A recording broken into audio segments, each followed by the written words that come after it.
Buenas tardes a todos y bienvenidos a otro capítulo de nuestra lectura del libro Viaje al centro de la Tierra de Julio Verne. Capítulo 5. Apenas me dio tiempo de dejar otra vez sobre la mesa el mal llamado documento.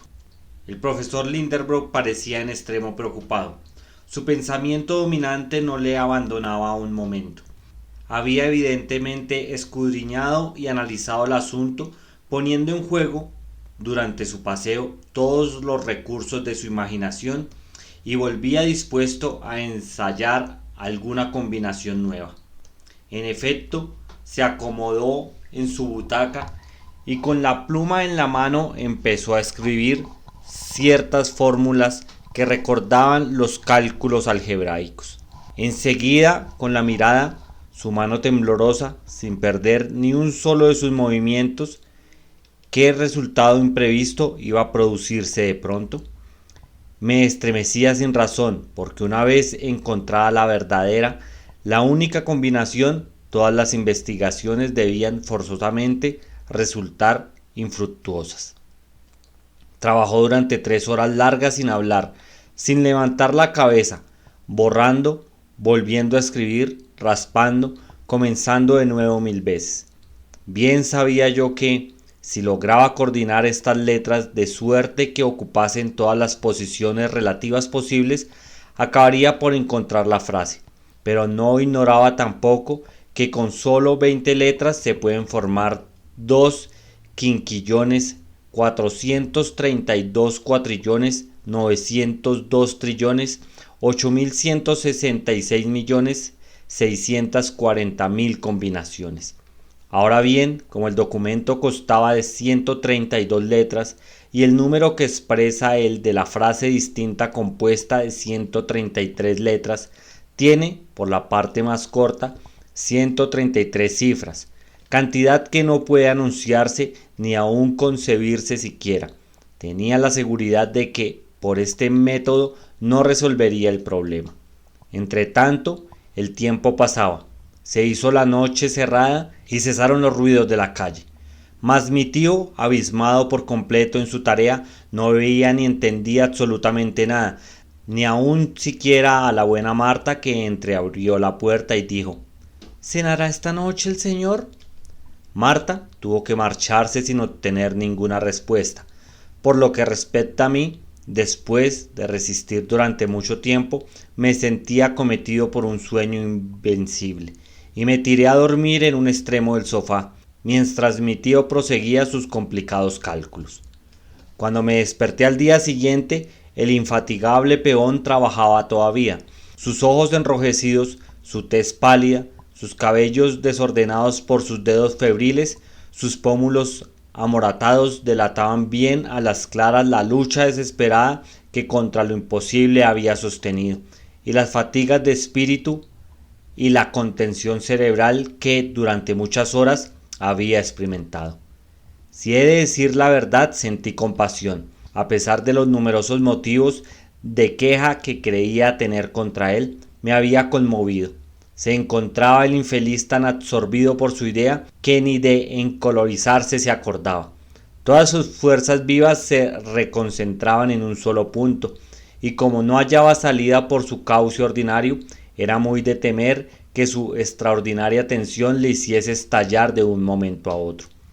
Yo podía con un solo gesto aflojar el férreo tornillo que le comprimía el cráneo. Una sola palabra habría bastado, y no quise pronunciarla. Hallándome dotado de un corazón bondadoso, ¿por qué callaba en tales circunstancias? Callaba en su propio interés. No, no, repetía en mi interior, no hablaré.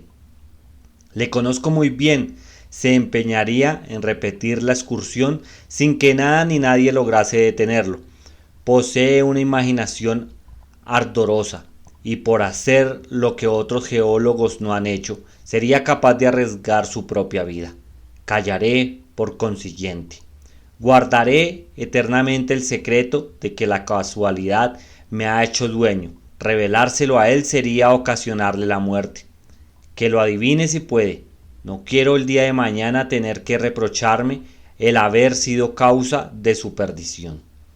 Una vez adoptada esta resolución, aguardé cruzado de brazos, pero no había contado con un incidente que hubo de sobrevenir algunas horas después. Cuando Marta trató de salir de casa para trasladarse al mercado, encontró la puerta cerrada y la llave no estaba en la cerradura. ¿Quién la había quitado? Evidentemente mi tío al regresar de su precipitada excursión. ¿Lo había hecho por descuido o con deliberada intención? ¿Quería someternos a los rigores del hambre? Esto me parecía un poco fuerte. ¿Por qué razón habíamos de ser Marta y yo víctimas de una situación que no habíamos creado? Entonces me acordé de un precedente que me llenó de terror.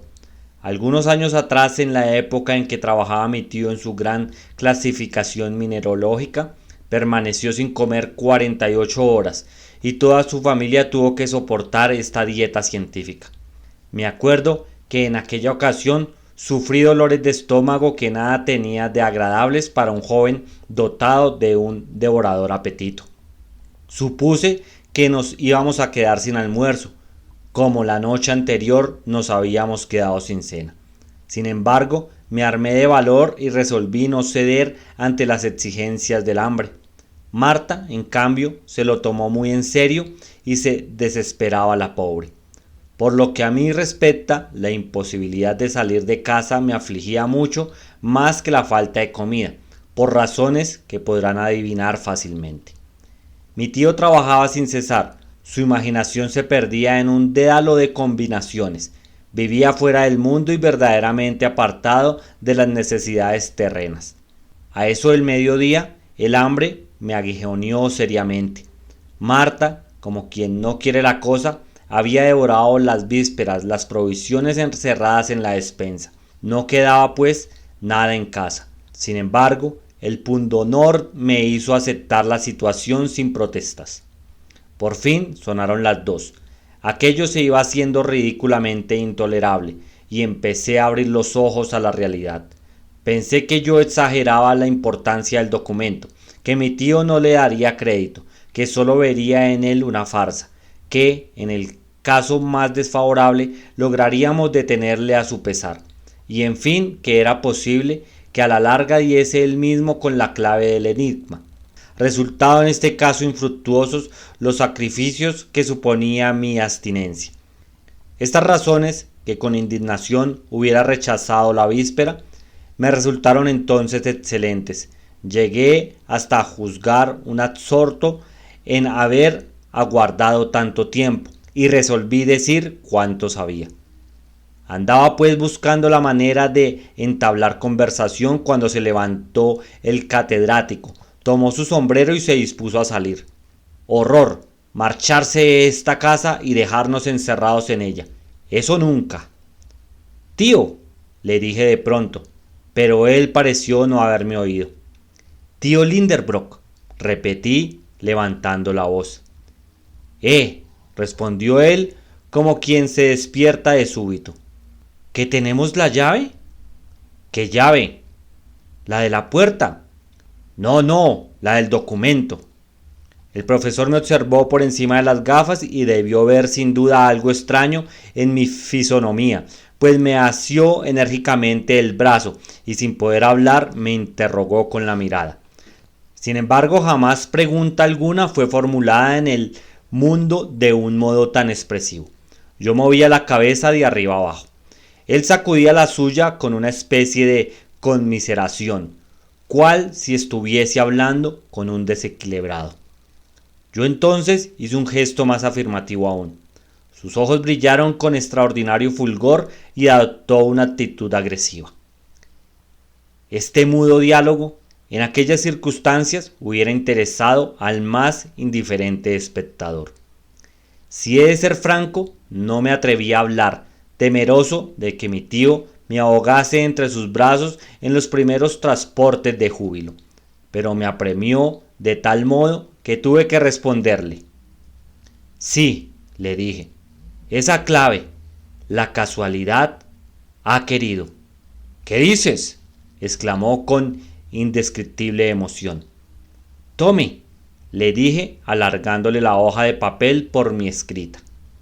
Lea usted, Pero esto no quiere decir nada, respondió él, estrujando con rabia el papel entre sus dedos. Nada, en efecto, si se empieza a leer por el principio, pero si se comienza por el fin. No había terminado la frase cuando el profesor lanzó un grito. ¿Qué digo? Un grito, un rugido, una revelación acababa de hacerse en su cerebro. Estaba transfigurado. ¡Ah, ingenioso Sanucem! Exclamó. Con que habías escrito tu frase al revés. Y cogiendo la hoja de papel, leyó todo el documento con la vista turbada y la voz enrojecida de emoción, subiendo desde la última letra hasta la primera.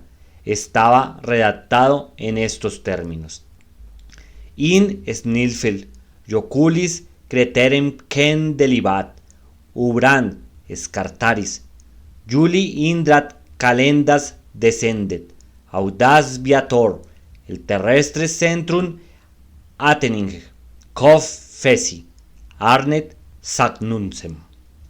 Lo cual se podía traducir así: desciende al cráter del Jokul de Snelfeld, que la sombra del Scartaris acaricia antes de las calendas de julio, audaz viajero, y llegarás al centro de la tierra, como he llegado yo, Arnet Sagnuncem. Al leer esto pegó mi tío un salto como si hubiese recibido de improviso la descarga de una botella de Leyden.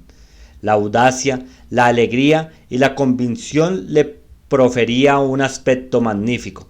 Iba y venía precipitadamente, se oprimía la cabeza entre las manos, chocaba las sillas, corría de lugar los libros, tiraba por alto, aunque en él parezca increíble, sus enigmables géodas, repartía a diestro y siniestro patadas y puñetazos. Por fin se calmaron sus nervios y agotadas sus energías se desplomó en la butaca. ¿Qué hora es?, preguntó después de unos instantes de silencio. Las 3, le respondí. ¿Las 3? ¡Qué atrocidad! Estoy desfallecido de hambre. Vamos a comer ahora mismo, después. ¿Después qué? Después prepararemos el equipaje. ¿Su equipaje?, exclamé. Sí, y el tuyo también, respondió el despiadado catedrático, entrando en el comedor. Bueno, amigos, hasta aquí llegó el capítulo 5 del libro Viaje al centro de la Tierra.